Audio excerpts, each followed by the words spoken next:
Now we got a few more people here. Are you all doing apostilles before I go to number 2? Or is this Greek? Do you know about apostilles? Put a 1 if you even know about it. I know my people know about it, so you guys don't have to answer. But do you know about apostilles if you're joining us for the first time here? Do you even know what it is? Have you heard the word before? Are you doing them? Put a 0 if you're not. 1 if you know about it, 0 if you don't know nothing about it. Or you know about it, but you're still not doing it. All right. Any takers? Like and subscribe. Thank you, Lori. I appreciate you. Like and subscribe, guys. Like and subscribe. We got 12 people here. We should have 12 likes. Come on, work with me. Work with me. Okay, number 2. Don't choose the type of notarization for your client. Okay? Ingrid says, yeah, I know about it, but not doing it yet. Yeah. Ingrid, why you not doing them? Why? Why? Number 2 is don't choose the type of notarization for the client, as I just mentioned. Sometimes your client will bring you a document. So I'm going to give you an example. I'll give you a couple, actually. We'll just do one because we got a lot to talk about. But one example is a client needs, I had a person recently, they didn't use a power of attorney. It wasn't required. They just needed a simple statement, just a simple statement saying that they were giving someone permission to buy a piece of property over there in their country on their behalf. Now, this country, for the life of me, I don't understand why they didn't require more to be written on this document, but they did not. I'm not an attorney, okay? And that's where we're going to go with this in a moment. I don't get to tell my client what that document should have. Now, for me, if I were the one, facilitating that with some real estate, I'm thinking it should be more than just a little simple sentence. So the sentence looks something like this. I, Kimberly Nunnally, am allowing John Smith to purchase lot 1, 2, 3, 4, 5 on my behalf. That's it. That was it. Another country.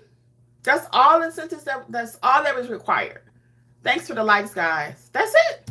So I'm sitting there like, I said to myself, that's all that's required? So I did ask my client, because I'm that person. I said, so is that all that they're requiring? Is a simple statement like this? And he was like, yep, that's it.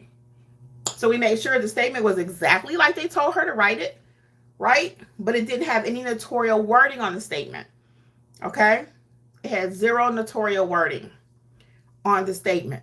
So at that point, now we got to ask the client, how do they want it to, what type of notarization? Guys, I'm so freaking sorry. Let me drink this.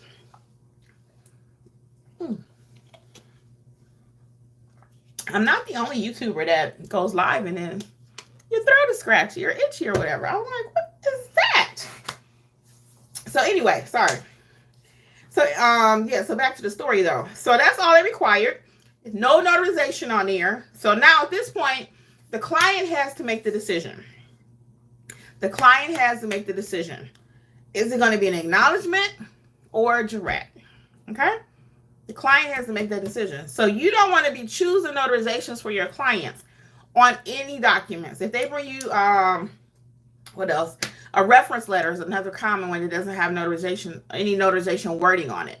That's another one. No notarial wording, no certificate, no block. Okay? If you don't know what any of that meant, you probably need to be in mentorship.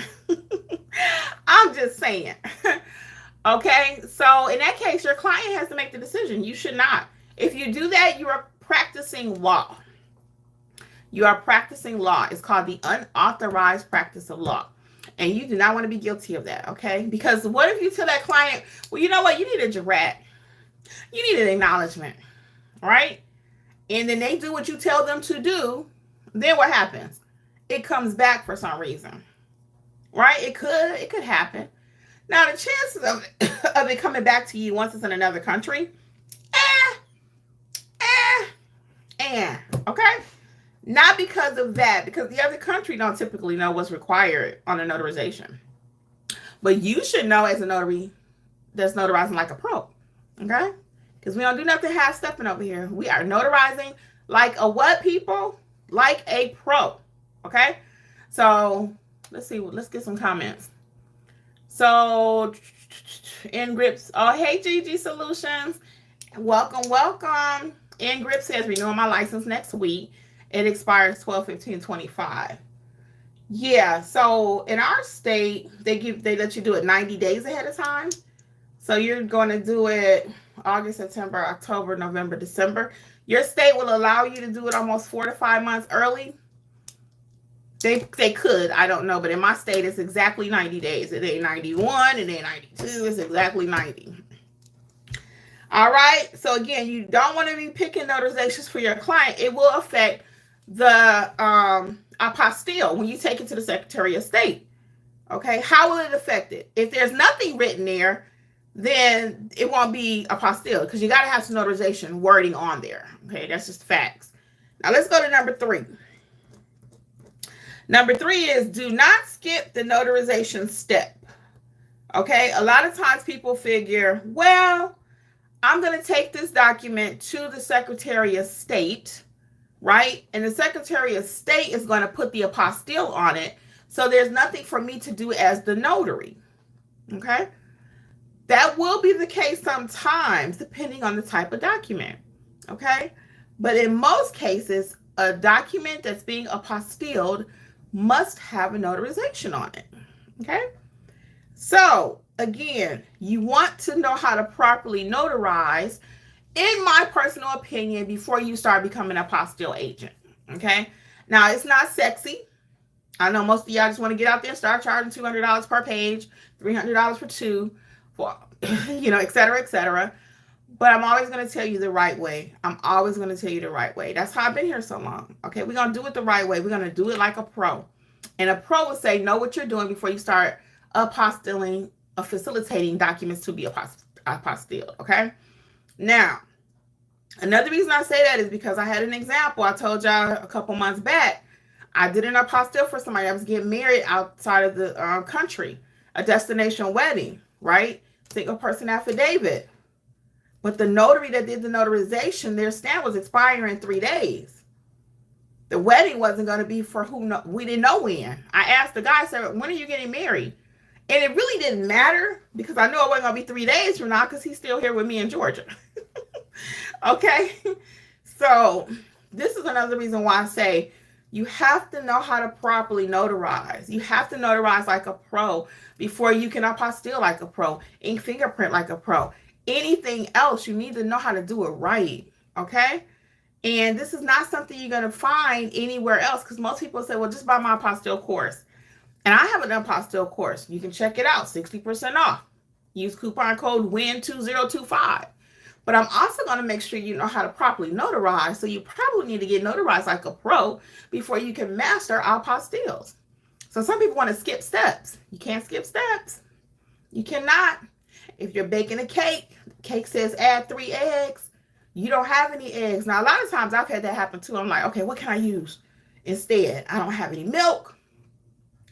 Can I use water? Can I use something else? Perhaps, but you better make sure, doggone, that you done looked it up, took your time, and make sure that it's something comparable that you can use. If not, your cake is not going to come out good. Your cornbread ain't going to come out good, okay? Whatever it is that you are preparing, if you don't follow the steps. So I'm very big on processes. Knowing how to properly be a notary first and then add these services, okay? My way takes a little bit longer, guys. It does. But when it hit, you're going to be into something. Your business is going to thrive. You'll be a notary like a pro. And I'm putting that in our chat all day long. We got notaries like a pro out here. People notarizing like a pro. I can feel their confidence level because they know what to do, right? So I want that for you too. So we're going to recap our points and we're going to get over here to this thing what happened yesterday with our gift. Miss Donna is here.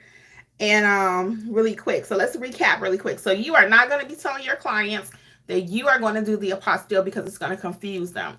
You need to have the proper verbiage, okay? You are not going to choose your client's notarization for them because once again, that is up to them to choose. Do they want an acknowledgement? Do they want a jurat? What do they want, okay? And it needs to be correct because when you take it to the Secretary of State, who is your boss, they're checking notarizations. That's what you do. You're a notary. If you were the notary, it could have been somebody else that was the notary, right? So it's not always you. And the last thing is you don't want to skip the notarization step. And you need to make sure the notary is completed correctly. That's your job. So even though you didn't notarize the document, it's on you to make sure that it is properly notarized because you're the one asking a client for $200, $300, $400. So it's on you to make sure, okay?